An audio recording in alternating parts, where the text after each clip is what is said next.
Olá, o Opinião Saúde está no ar e hoje nós vamos falar sobre os problemas que acometem o nosso sistema nervoso. Quais as doenças que atingem o nosso cérebro? E quais os possíveis tratamentos que podemos ter para melhorar as sequelas dos pacientes? Tudo isso e muito mais agora no Opinião Saúde.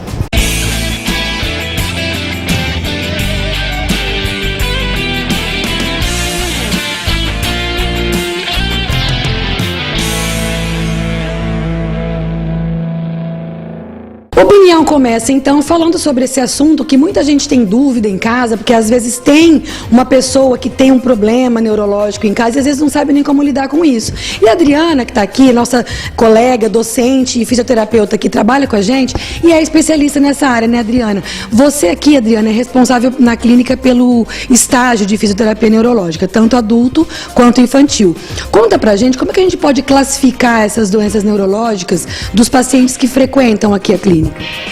Bom, as doenças neurológicas, né, que implicam no acometimento do sistema nervoso central, assim como o periférico, implicam, muitas vezes a gente pode até dizer assim, para ser bem simples, né, numa divisão de doenças que são adquiridas, tá, e doenças que são congênitas, ou seja, que a pessoa nasce com ela.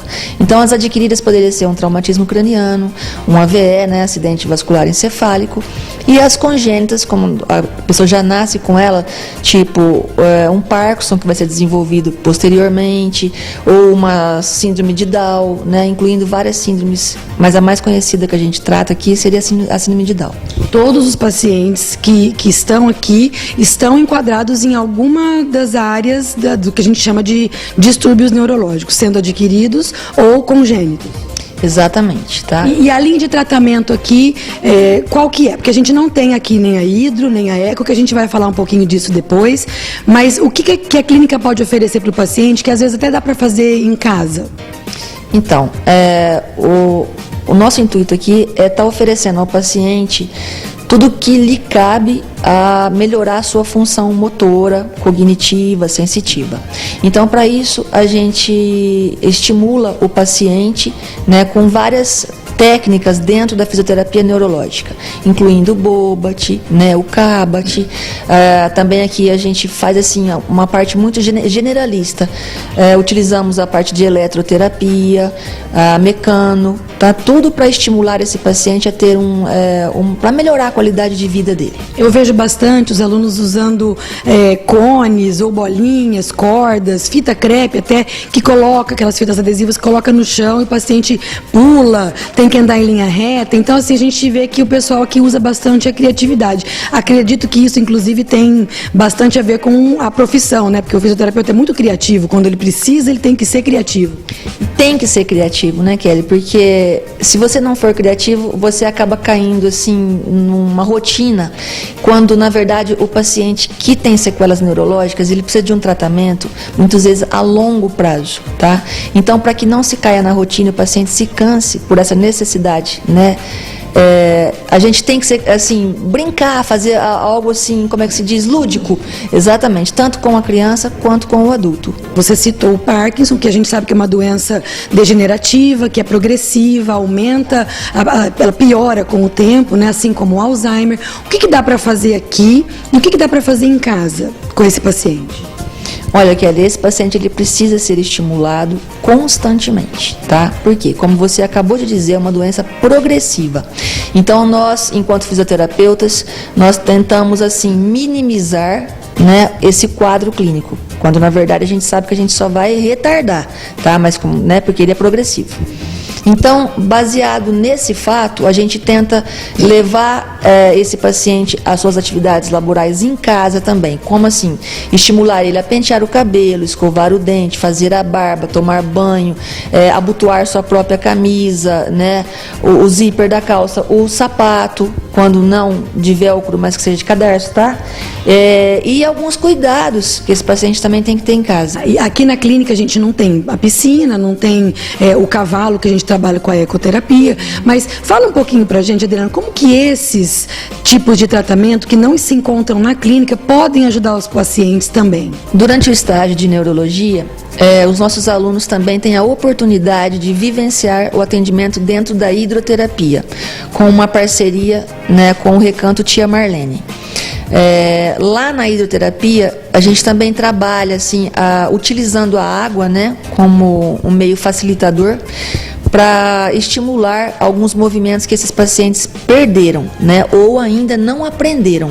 Então, de qualquer maneira, a água facilita essa movimentação. Qualquer paciente pode ser atendido na hidroterapia? Sim, qualquer paciente. Assim, existem algumas contraindicações, né, Kelly? Como uma escara num local inapropriado, onde aquela ferida aberta. Isso. Tá? Uma incontinência fecal, no caso, mas são raros os casos, né, de contraindicação. Tá. E o outro tipo de tratamento é a ecoterapia. Como é que dá para trabalhar com a ecoterapia? Porque não é todo mundo que tem acesso a isso, né? A gente sabe que na sua cidade, onde você mora, você tem, né, a possibilidade de trabalhar com os pacientes com o cavalo. E é um tipo de terapia muito diferenciada, né, Adriana? E que tipo de benefício que isso traz para os pacientes? Então, assim como a hidro usa a água como um meio facilitador, dentro da ecoterapia utilizamos o cavalo, né, como um mediador desse tipo de terapia. Os benefícios, Kelly, são inúmeros. A gente poderia ficar aqui falando uma tarde toda sobre os benefícios da ecoterapia. E também qualquer paciente ou tem uns pacientes específicos que podem ou devem fazer a eco? A gente, assim... Existem contraindicações também, tá? Mas assim... É mais criança, Adriana? Não, independente, crianças e adultos, né? A gente só toma um pouquinho de cuidado quando existe, assim, crises convulsivas fortes, né? Que a pessoa não esteja medicado também, porque se tiver medicado, tudo bem. Mas, assim, são coisas, assim, pequenas coisas que são contraindicadas, tá? E no caso de uma criança, a mãe vai junto na terapia, ela é orientada a ficar longe, porque às vezes a mãe perto da criança, junto do cavalo, atrapalha, né? Às vezes atrapalha porque a criança quer estar com a mãe, quer, enfim, de alguma maneira pode atrapalhar. Qual que é a orientação na ecoterapia? Olha, Kelly, a partir do momento que a criança começa a apresentar choros, né, gritos, assim, querer a mãe, então muitas vezes a gente pede para que a mãe vá aos poucos se afastando da criança, para aquilo que a gente estava conversando também, né, para dar um pouco de independência para essa criança. E na ecoterapia a gente preserva muito essa parte do ambiente, que é o que diferencia também esse tipo de terapia, porque ali é diferente de você estar aqui dentro dessa sala agora. Lá na ecoterapia você tem todo o estímulo ambiental.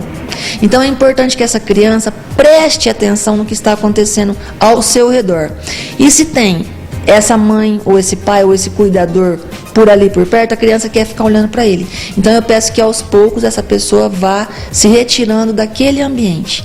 E assim a gente consegue muito mais resultado, muito mais rápido com essa criança. Adriana, agora, para quem está em casa e tem uma pessoa que às vezes sofreu um derrame ou que tem uma paralisia cerebral, tem alguma dica em especial que você poderia dar? Fala assim, olha, se você fizer isso sempre em casa, mesmo que você não vá na fisioterapia toda semana, ou enfim, você não tem uma rotina, tem alguma coisa que dê para ajudar a pessoa que está em casa como cuidador da pessoa que tem esse problema? Com certeza. Né? Aqui os nossos alunos têm esse tipo de orientação também e fazem, né, aos seus familiares. Então, assim, pessoas que ficam acamadas. Então, a gente orienta os pacientes, ou seja, os cuidadores, que eles façam a mudança de decúbito desses pacientes de 2 em 2 horas, para evitar que a gente chama de escara, que são aquelas feridas. Então, o posicionamento é uma dica legal, beleza. Muito, né? Então, essa parte da ergonomia também. Quando sentar o paciente, posicionar esse paciente com a coluna ereta, não deixar ele, né, ir para um lado nem para o outro com o tronco, que a gente chamaria de escoliose. Porque pode acontecer de até assistir televisão. Ele está mais penso para um lado. Ah, não, mas é porque ele teve um derrame, ele tem um lado mal comprometido. Aí é que tá. Aí a gente orienta essa pessoa para que ela posicione ergonomicamente essa pessoa correta, né? Tanto deitada quanto sentada, né, em pé. Enfim, essas são as pessoas que de repente não deambulam, né, são acamadas. As pessoas que andam, que se locomovem dentro de casa ou em pequenas distâncias na própria calçada da frente da casa ou quando vai passear no supermercado, no shopping, ou seja, elas deambulam, elas andam. É importante que em casa essas pessoas tenham assim, a orientação também de não ter tapetes que fiquem soltos, pequenos, no chão, porque a pessoa pode tropeçar, né, e tendo essa queda pode piorar o quadro. No banheiro, que se façam adaptações próximo ao vaso sanitário, ao chuveiro, para que essa pessoa possa ter uma independência ao fazer a sua higiene pessoal. Porque com o piso molhado piora a situação. Exatamente. Colocar tapetes antiderrapantes também no solo do próprio box, onde vai tomar banho, tá? Na casa, se for o caso também, adaptar barras paralelas para que essa pessoa possa fazer treino de marcha num corredor da casa, numa garagem, né? Legal, então essas dicas são importantes para que a qualidade de vida em casa seja boa, né, Adriana? Boa e preservada, né? Ok. Adriana, por enquanto a gente só falou. No próximo bloco a gente vai falar e continuar falando sobre esses problemas e a Adriana vai estar aqui comigo mostrando o caso de alguns pacientes e mostrando a técnica. Não saiam daí, o Opinião Saúde volta já.